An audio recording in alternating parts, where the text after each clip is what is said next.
Here we are nearly a month later, and I'm seeing a lot more about the November 3rd arrest of Jericho Graham in Idaho Falls. And I think the reason we're seeing this now, it's become a national news story if you consider YouTube news. Right.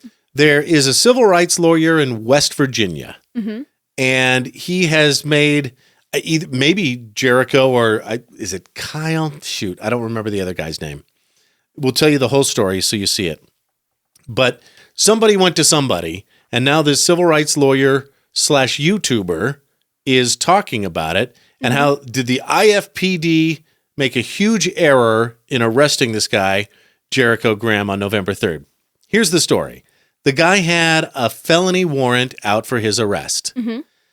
The cops, I think, got a tip that he was staying at this house because he was related to the primary resident's girlfriend who was also living there. Okay. I think I have that right. And let's call the primary resident Kyle. Is that okay? Well, all right. Yeah.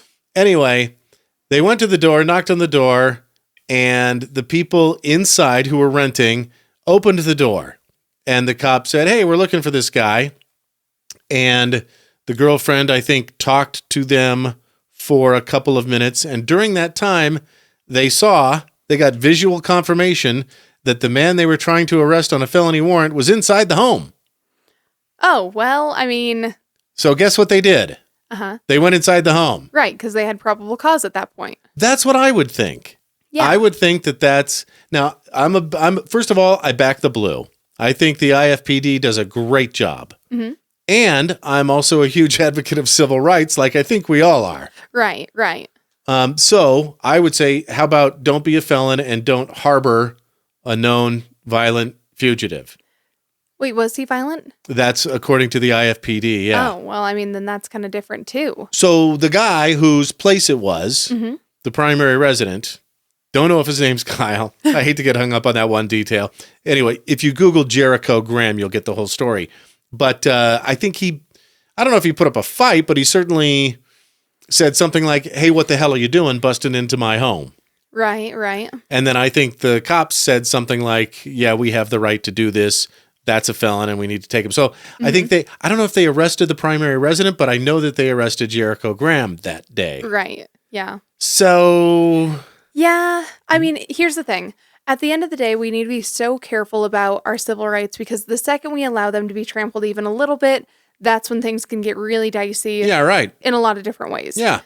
And realistically, if they did have a visual confirmation that he was in there, I would assume, as someone who's not a lawyer, that counts as probable cause and they should be allowed to go in and arrest him. Also, kids, if at any point you have police at your door, you don't technically have to answer unless they've got a warrant. Yeah, that's true. There's a video of a guy talking to the cops through his door, and they're asking him to open the door, and he says something like, "Why do you want me to open the door? We just want to talk to you. How many of there are you out there? 2 of us. Talk to each other." Right. Right? Yeah, honestly.